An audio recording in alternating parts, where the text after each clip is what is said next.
it's Erica back on the Crafty Meraki YouTube channel. Today I'm in a pink mood and we're going to use the Mosaic Maze Stencil to make some, we're going to make one very pinkalicious background, and then we're going to add some fun details to that. So first off, we're going to prep our panel. So we are going to attach it to our stencil with some post-it tape.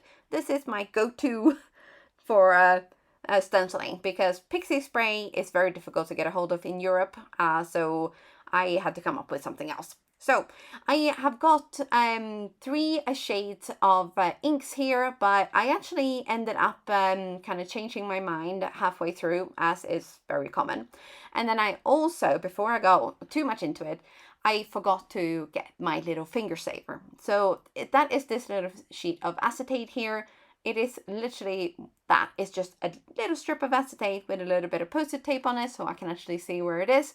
And I use this over my ink blending to make sure that I don't get my sort of fingers all messy with ink, or that I don't touch my areas where I have already ink blended, so my oily fingers don't leave, fingerprints and things like that.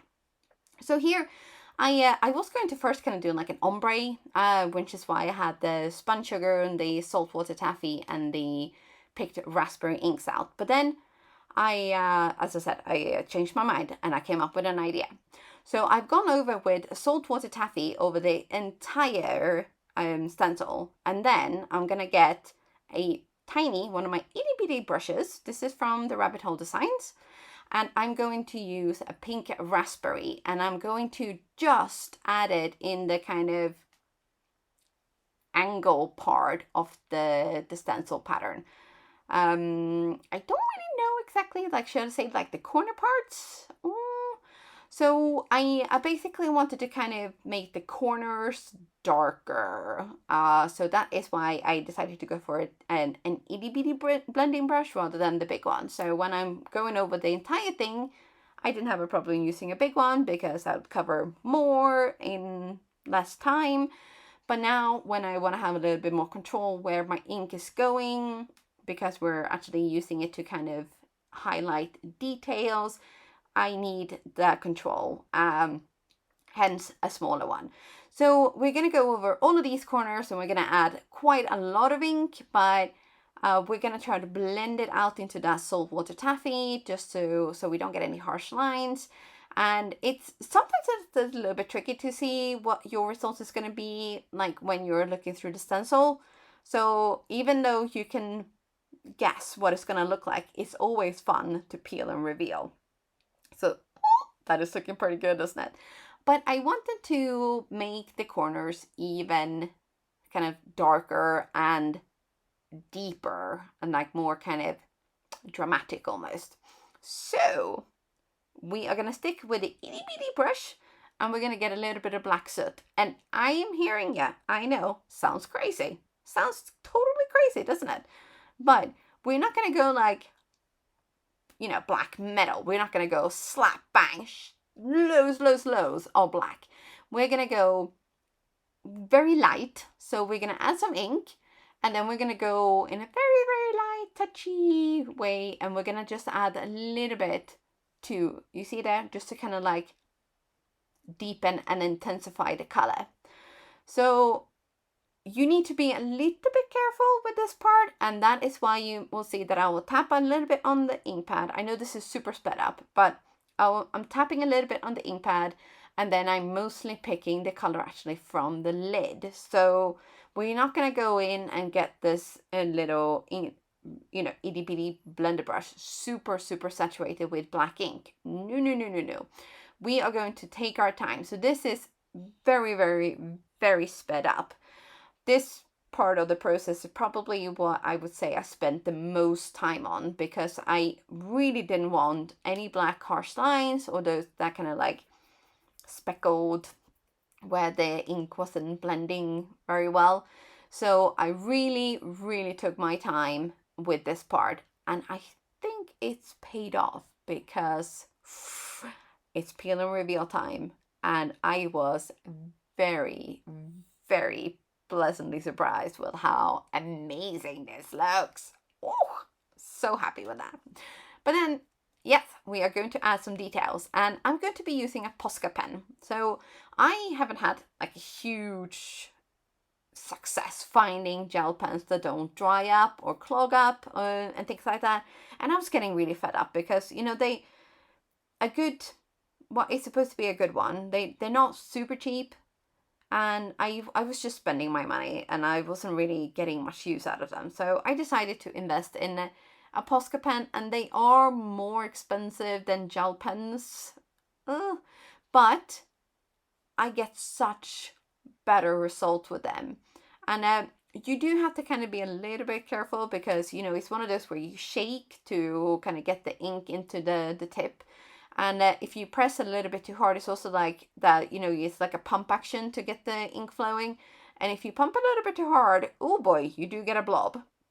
Which is why you will see at the top on my left hand, I have got a little piece of cardstock. I have actually trimmed this part so that you can see where I'm dotting the gold rather than what I'm doing on the sheet of paper. But every now and again, I will just kind of pump a little bit to get that gold flowing so that I get a really nice sort of plump gold dot.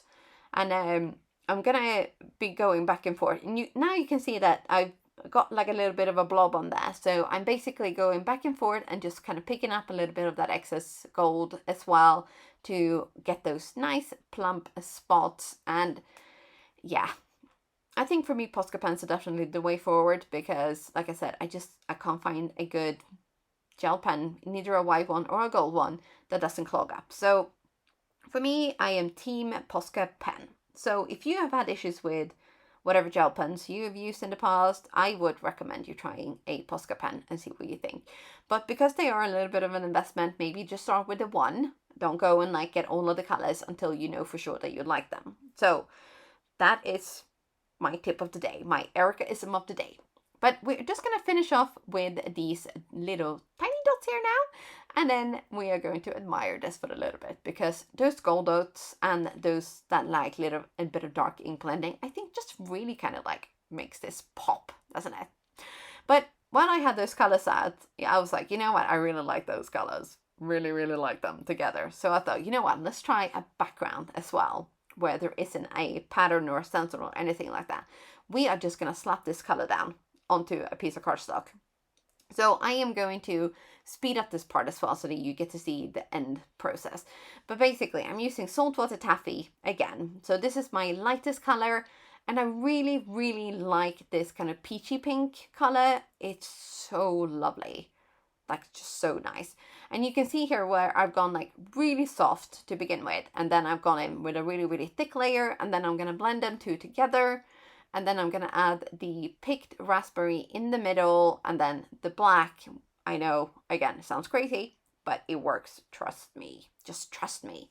So here we are going to go, again, we're going to go kind of dark. And I do think I need to maybe re-ink my picked raspberry a little bit because it is a little bit dry. Yes. So even though re-inkers, you sometimes think, oh, is it worth it? Isn't it better to just buy a new ink pad? No. Get your re-inker because you can also use those as watercolors. Yes, you can. Or like ink smooshing. It's so fun to do that as well, which is faster than ink blending. And if you don't have time for ink blending or if you're not into it, just do a little bit of smooshing. It's great fun and you get some great results. So you might have noticed as well, like, because I kind of glossed over that part, I took my picked raspberry and I just rubbed it, like the ink pad, I rubbed it right on the top there because I was getting a little bit fed up with the ink blending because it was taking a while. And now I'm going to move on to the black soot. So I know it sounds crazy, but when you take your time and blend this, it doesn't go black, you know, which sounds crazy. It just really kind of intensifies the color, which I think works fantastic. And here I'm going to use the Love Like No Other EAP, but this one is actually the original that I colored for the set. But I thought it was kind of crazy to waste this one because, you know, it's here, I've got it, so why not? So I'm going to get the coordinating die cuts and I'm going to snip these apart because they do fit the images perfectly. However, It wasn't designed to be a one piece, or a piece where you don't have to cut them apart. So I'm gonna first of all cut these out from the sheet itself, and then I'm gonna run these through my die cut machine.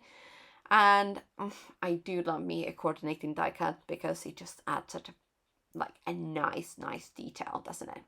And this is my ink blended panel. I just think it looks so dramatic and fun, and this one is just pure happiness for me anyway. So with these two, I thought, you know what, I'm gonna use the same set, so the Love Like No Other, and this one I thought perfect to kind of just make those tulips like pop. They're so dramatic, I love them. And then I'm going to use the other background for a birthday card. So I have cut out the birthday word from this is the Slimline birthday tag die, and I've layered that up with, I think it's going to be 3, because I do like a nice height. But on this ink blended panel, I'm going to go super simple. There's not going to be any gold splatter. There's not going to be any water splatters. I am just going to heat emboss a sentiment. But I'm going to stamp it in black, and then I'm going to heat emboss it in clear on top. So the reason I put the flowers in is just to make sure that I get it kind of, because obviously the flowers are like the main focal point, and then I just want to make sure I get the sentiment in like the perfect place on the card, which right now it kind of looks really off center, but it's going to look much better once everything is kind of puzzled together. So I've heat embossed this, as I said, it's first stamped in black ink, and then I'm heat embossing it in clear on top, because I didn't want any stray black embossing powder bits to go anywhere. And if you want to avoid that, then just use clear over black ink. It's so much simpler, trust me. Then on the back of this, these gorgeous tulips, we're going to add a little bit of foam tape. If you prefer, you can just die cut another couple of pieces of cardstock and layer them up. It does give a slightly different look, so it depends on what you like. So you do you. On these ones, I decided to use the foam tape, and then we're just going to peel off the backing. We're going to stick the second one down, and once that's on the card base, the card is done. So with the birthday card, we are going to layer up the pieces. So yes, I did end up cutting out 3 because I'm a greedy girl and I do like my height. So these 3 white ones, we're just going to quickly glue together with a little bit of liquid glue. This is the Nuvo adhesive, Nuvo, let me see, deluxe adhesive, and it's my go-to liquid glue. It's so good. It dries so fast. It does say on the bottle to let it cure for 24 hours, but I think you need like 10 minutes and then it's set. That glue is not going anywhere. No.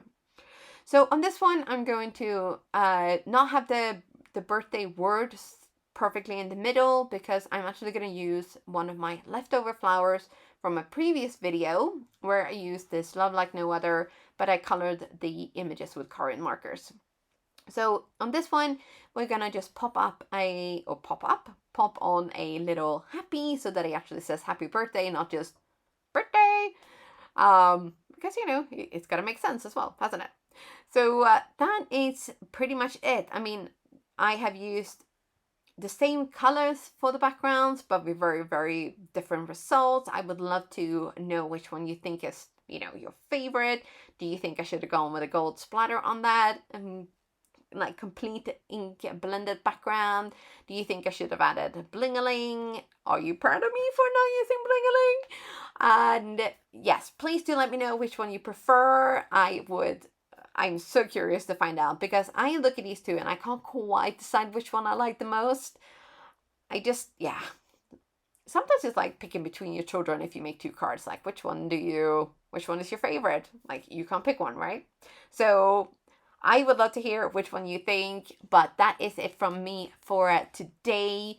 I really, really hope you've enjoyed this video, and don't forget to check out the rest of the Crafty Meraki channel and the blog and the Instagram for so much more EAP inspiration. It really is such a game changer. But that is it from me for today. Thank you for stopping by, and see you soon again.